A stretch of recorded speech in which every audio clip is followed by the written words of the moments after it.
नमस्कार जन उत्तराखंड में आप सभी का स्वागत और मैं आपके साथ गौरवी। चलिए बुलेटिन की शुरुआत से पहले नजर डालेंगे हेडलाइंस की ओर। उत्तराखंड के टिहरी में गृह मंत्री अमित शाह मध्य क्षेत्रीय परिषद की बैठक शुरू। सीएम योगी भी मौजूद। एमपी छत्तीसगढ़ के मुख्यमंत्री वर्चुअली जुड़े।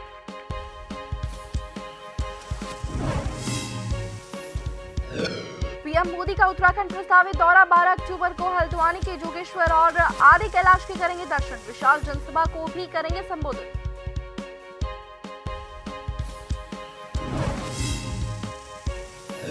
उत्तराखंड में पारंपरिक फसलों और भोजन को बढ़ावा देने के लिए गढ़बोझ कार्यक्रम का आयोजन। मंत्री धन सिंह रावत ने की शिरकत। कहा, राष्ट्रीय स्तर पर दिलाना है पहचान। 49वीं अखिल भारतीय पुलिस साइंस कांग्रेस का प्रथम सत्र 5G युग में पुलिस व्यवस्था पर हुई चर्चा। एडीजी ने कहा, भ्रष्टाचार विरोधी जांचों में क्रांतिकारी बदलाव। उत्तराखंड में फिर उठने लगी स्वतंत्रता सेनानी और पेशावर कांड के नायकों को भूमिधरी अधिकार की मांग। परिजनों के द्वारा आवेदन के बाद भी स्वीकृत नहीं की जा रही लीज।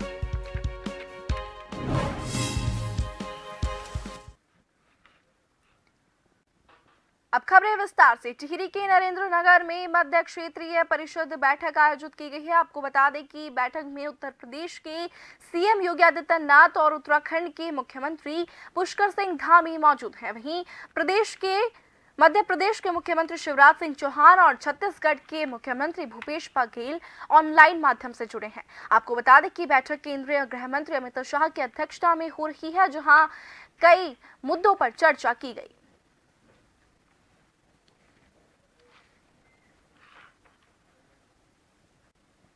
गृह मंत्री अमित शाह एक दिवसीय दौरे पर देहरादून पहुंचे हैं, इसलिए एक दिवसीय दौरे को लेकर भाजपा प्रदेश मीडिया प्रभारी मनवीर सिंह चौहान ने बताया कि आज पार्टी के पूर्व राष्ट्रीय अध्यक्ष और केंद्रीय गृह मंत्री अमित शाह अपने 2 सरकारी कार्यक्रमों में शिरकत करने के लिए लगभग शाम को 7:55 पर पार्टी कार्यालय पहुंचेंगे, जहां प्रदेश पदाधिकारियों, सोशल मीडिया की टीम के साथ ही सभी मोर्चों के अध्यक्षों और उनके सोशल मीडिया पदाधिकारियों के साथ बैठक लेंगे, जिसमें आगामी 2024 के चुनाव की तैयारियों के संबंध में समीक्षा के साथ ही गृह मंत्री का निर्देश प्राप्त होगा।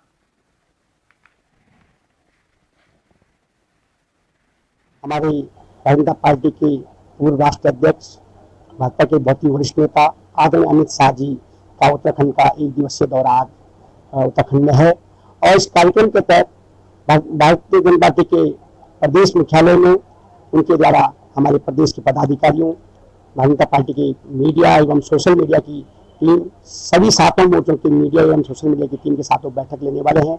और इस बैठक में हमारे प्रदेश के सुशील मुख्यमंत्री माननीय पुष्कर सिंह धामी जी, हमारे प्रदेश के अध्यक्ष आदरणीय महेंद्र भट्ट जी, हमारे प्रदेश महामंत्री संगठन आदरणीय अजय जी भी उपस्थित रहेंगे।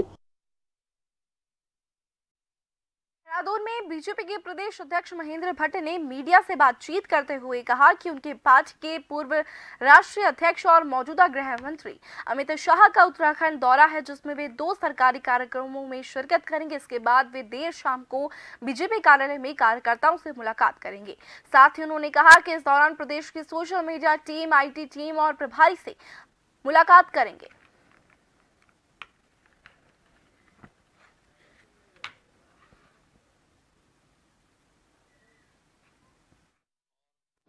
भारत सरकार में केंद्रीय गृह मंत्री के साथ हमारे पूर्व राष्ट्रीय अध्यक्ष रहे हैं। अमित शाह जी का देवभूमि आगमन है, सरकारी 2 बैठकें हैं। उसके बाद हम सबका सौभाग्य है कि हमारे आग्रह पर माननीय अमित शाह जी ने हमको समय दिया और कार्यालय में भी हमारे पार्टी के प्रदेश के पदाधिकारी, हमारे सोशल मीडिया की टीम, हमारे IT की टीम के साथ उनका बैठना होगा। देहरादून से दिल्ली के बीच सड़कों के निर्माण से दिल्ली से देहरादून के बीच लगने वाला समय पहले से काफी कम हुआ है। इसका असर यहां के आवासीय प्रोजेक्ट पर भी पड़ा है। अब बाहर की बहुत सारी कंपनियां आवासीय सेक्टर में यहां पर निवेश करने के लिए उत्तराखंड आ रही है। एमडीडीए के उपाध्यक्ष बंशीधर तिवारी ने कहा कि उत्तराखंड में होटल, रिजॉर्ट, फ्लैट्स आदि में निवेश के लिए बाहर के लोगों की रुचि काफी बढ़ी है और आने वाले वक्त में इस क्षेत्र में प्रदेश में भारी निवेश की संभावना जताई जा रही है।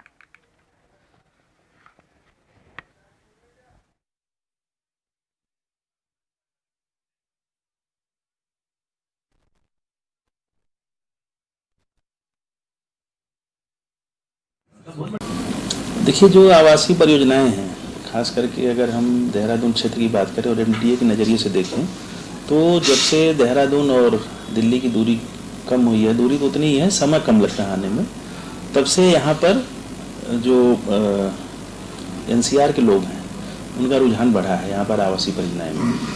तो जितने भी प्राइवेट प्रोजेक्ट्स हैं सभी का एक ही उसमें हमारी बैठकें लगातार होती रहती हैं, तो उनके द्वारा ये बताया गया है कि अभी बहुत ज़्यादा डिमांड है।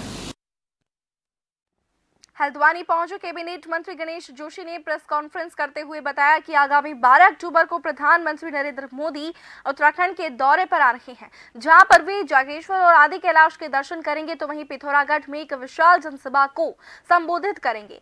साथ ही प्रधानमंत्री लोहाघाट स्थित मायावती आश्रम में रात्रि विश्राम करेंगे, जहाँ स्वामी विवेकानंद जी ने ध्यान लगाया था।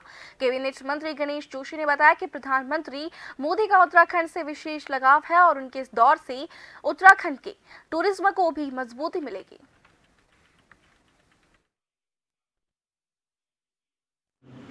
प्रधानमंत्री जी का आभार व्यक्त करता हूं कि माननीय मुख्यमंत्री जी का आग्रह उन्होंने स्वीकारा और संभवतः 12 तारीख को माननीय प्रधानमंत्री जी उत्तराखंड आ रहे हैं, जागेश्वर आ रहे हैं। उसके बाद जोलीकोंग होते हुए वो आदि कैलाश जाएंगे, पार्वती कुंड जाएंगे, हमारे अंतिम गांव गुंजी के लोगों से मिलेंगे। पेशावर कांड के नायक और स्वतंत्रता सेनानी वीर चंद्र सिंह गढ़वाली के आश्रितों को भूमिधरी अधिकार दिलाने की मांग तेज हो गई है। आप पार्टी के प्रदेश संगठन समन्वयक जोत सिंह बिष्ट का कहना है कि अंग्रेजी सरकार के आदेश के खिलाफ खड़े होकर वीरता का परिचय देने वाले पेशावर कांड के महानायक स्वर्गीय वीर चंद्र सिंह गढ़वाली, जिनके नाम से एक स्वरोजगार योजना चलाई जाती है, उनके परिजनों की जमीन की लीज की अवधि खत्म होने पर उस परिवार के द्वारा सरकार से लगातार आवेदन के बाद भी उनकी लीज स्वीकृत नहीं की जा रही है। लीज खत्म होने के कारण अब वीर चंद्र सिंह गढ़वाली, जिनके नाम से अंग्रेज अफसर भी कांपते थे, उनके वारिसों को जमीन से बेदखल होना पड़ेगा।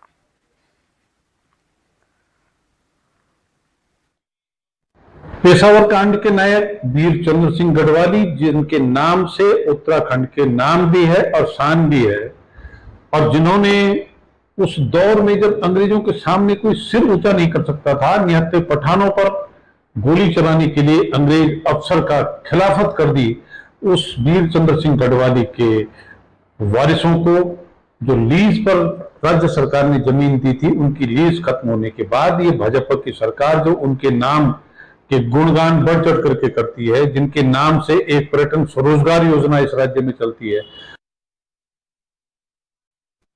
उत्तराखंड के पारंपरिक फसलों और भोजन को बढ़ावा देने के लिए राजीव गांधी नवोदय विद्यालय में गढ़ भोज कार्यक्रम का आयोजन किया गया।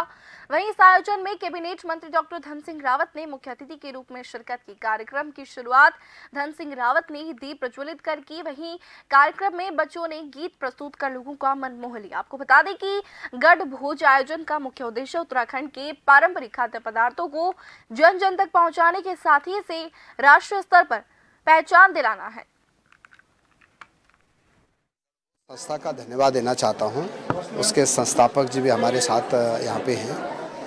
ये लोग कई वर्षों से जो हमारा अन्नश्री है, हमारा जो मंडवा है, झंगोरा है और जो हमारे पौष्टिक जितने दालें हैं, गहत है, इसके लिए बहुत सालों से प्रयास कर रहे थे कि जो हमारा स्कूल है और जो हमारे कॉलेज हैं, जहाँ भी हॉस्टल हैं, वहाँ हफ्ते में या महीने में एक दिन गढ़ भोज रखा जाए। तो जब से हमारी सरकार आई, मुख्यमंत्री जी और मैंने ये अनिवार्य कर दिया है कि बच्चे जो है अपने संस्कृति से भी जुड़े, 49वीं अखिल भारतीय पुलिस साइंस कांग्रेस के प्रथम सत्र 5G युग में पुलिस व्यवस्था के अंतर्गत हुई चर्चा में राजा श्रीवास्तव उत्तर प्रदेश ने बताया कि भ्रष्टाचार विरोधी जांचों में उपयोग से क्रांतिकारी काफी बदलाव आए हैं। उन्होंने बताया कि आधुनिक तकनीक का उपयोग कर अल्प समय में डेटा का विश्लेषण कर जांचों को समय से किया जा सकता है। वहीं अपराधियों की डिजिटल बिहेवियर रिपोर्ट जांच में काफी मदद देती है। वर्तमान समय में कई जांचों में फाइनेंशियल बिहेवियर एनालिसिस का प्रयोग कर अच्छे रिजल्ट मिले हैं, जो कि साक्ष्यों को माननीय न्यायालय में मजबूत आधार प्रदान करते हैं। उन्होंने विशेष रूप से कहा कि कानून प्रवर्तन एजेंसियों और अन्य विभागों के बीच डेटा शेयरिंग भी काफी महत्वपूर्ण है।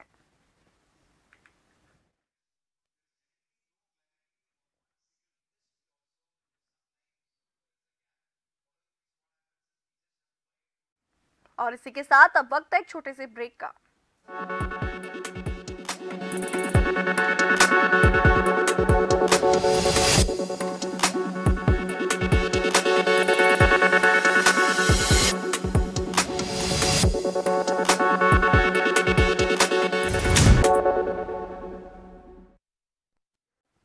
ब्रेक के बाद आप सभी का स्वागत है। बढ़ेंगे खबर की ओर। अखिल भारतीय कांग्रेस के पूर्व सैनिक विभाग के अध्यक्ष रिटायर्ड कर्नल रोहित चौधरी ने कांग्रेस भवन पहुंचकर आज केंद्र की मोदी सरकार पर कई गंभीर आरोप लगाए। वहीं उनका कहना है कि केंद्र की मोदी सरकार सैनिकों और पूर्व सैनिकों के साथ खिलवाड़ कर रही है।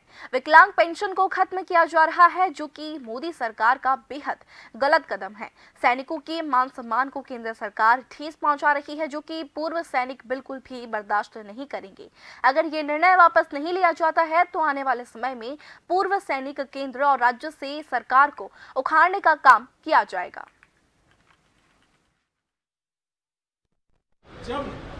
देखिए, मोदी सरकार ने देश के सैनिकों और पूर्व सैनिकों के ऊपर एक बहुत ही भयंकर सर्जिकल स्ट्राइक की है, जिसके तहत उन्होंने एक नई पेंशन पॉलिसी जारी की है 21 सितंबर को। और इस पॉलिसी के तहत इन्होंने जो डिसेबिलिटी पेंशन थी उसको इम्पेयरमेंट रिलीफ के तरह से उसका नाम दे दिया गया है। जैसे ही नाम बदला तो इनकम टैक्स रिलीफ खत्म, क्योंकि इनकम टैक्स एक्ट उसको इम्पेयरमेंट रिलीफ को कुछ नहीं मानता और जानता। तत्कालीन कांग्रेस की सरकार में वर्ष 2014 में कैबिनेट मंत्री रहे हरीश चंद्र दुर्गापोल के प्रयासों से हल्दूझोड़ में 30 बेड के सामुदायिक स्वास्थ्य केंद्र की नींव रखी गई थी। लेकिन 9 साल बीत जाने के बाद अब भवन बनकर तैयार है, लेकिन पदों का सृजन नहीं होने की वजह से मामला अधर में लटक रहा है। समाजसेवी गोविंद वल्लभ भट्ट ने आम जनमानस को स्वास्थ्य सुविधाएं दिलाने और पदों के सृजन के लिए नैनीताल हाईकोर्ट में जनहित याचिका दायर की गई। उसके बाद शासन ने मेडिकल और पैरामेडिकल के कुल 24 पदों का सृजन कर दिया। इधर समाजसेवी और याचिकाकर्ता गोविंद वल्लभ भट्ट ने कहा कि वे सरकार से निवेदन करते हैं कि अस्पताल जनता को समर्पित किया जाए। अगर ऐसा नहीं किया जाता है तो वे फिर से हाई कोर्ट की ओर रुख करने को मजबूर होंगे।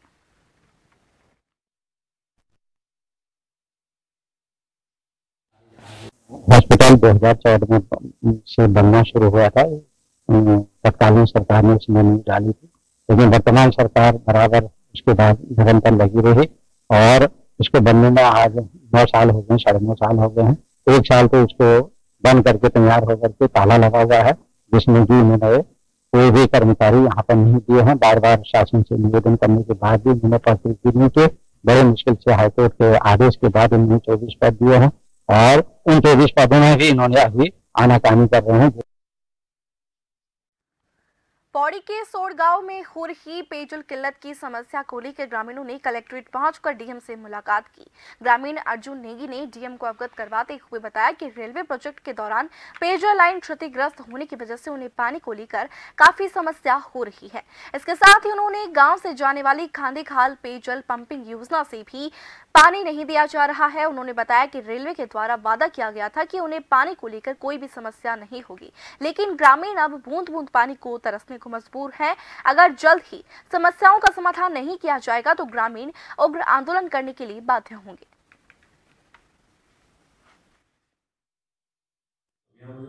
हमारी मुख्य मांग ये है कि ये कादे खाल पंपिंग परियोजना चल रही है, उसमें हमें अभी तक पानी नहीं दिया गया है और ये पूरी परियोजना हमारी ही जमीन पे और हमारे यहाँ से जा रही है और हमें इसमें पानी से वंचित किया जा रहा है।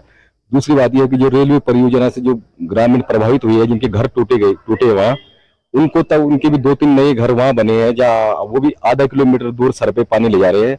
ये बड़ी शर्म की बात है कि जिनके घर तोड़े गए, जिनसे सबने वादा किया था रेलवे ने, प्रशासन ने, जिनके घर टूटेंगे हम उनको पीने का पानी हर सुविधा देंगे, और अब दुख हो रहा है इस बात का है कि वो लोग भी सर में पानी ला रहे हैं आधा किलोमीटर दूर जाके। और कल जल जीवन मिशन की हमारी बैठक में भी इसको रिव्यू किया जाएगा। एक्शन जल संस्थान के स्तर पर ये प्रकरण लंबित है, तो इस संबंध में स्टेटस रिपोर्ट मांगी गई है और शीघ्रातिशीघ्र इसके समाधान के लिए प्रयास किया जाएगा।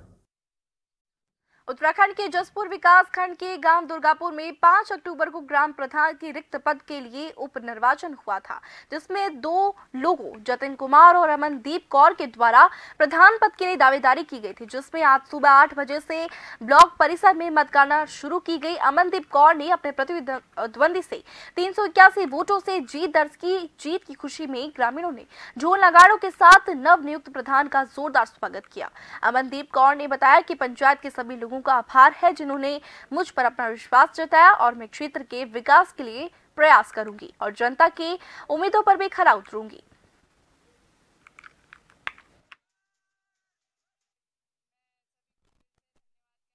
जो मुझे यहाँ तक पहुँचाया, और मैं सबके विकास के लिए प्रयास करूंगी और सबकी उम्मीदों पे खड़ी उतरूंगी। बेटी आज प्रधान बन गई है और हमें बहुत खुशी हुई है, अच्छा लग रहा है। और मैं आप लोगों से, पूरी संगत से, पूरे इलाके से मैं वादा करता हूँ अच्छा से अच्छा काम करूँगा और जो इन्होंने मेरे पे विश्वास किया है उस पे मैं खरा उतरूँगा। हमारा यही नारा होगा, सबका साथ सबका विकास। सुनाई नहीं आ रही, भीड़ बहुत है। और दोनों ग्राम पंचायतों इसका मैं धन्यवाद करता हूं जो तहे दिलों से हमारा साथ दिया है। उत्तरकाशी के भीटियारा गांव के मुख्य द्वार पर पुलिस चौकी खोलने के विरोध में ग्रामीण लामबंद होने लगे हैं। ग्रामीणों का कहना है कि क्षेत्र के मुख्य बाजार में जब पुलिस चौकी है तो उसे गांव में क्यों शिफ्ट किया जा रहा है, जबकि 4 धाम यात्रा की मुख्य सड़क पर चौकी खोलने के लिए पर्याप्त मात्रा में जगह है। लेकिन गांव के लोगों ने जिलाधिकारी से मिलकर चौकी के भवन का निर्माण कार्य रुकवाने के लिए आग्रह किया है।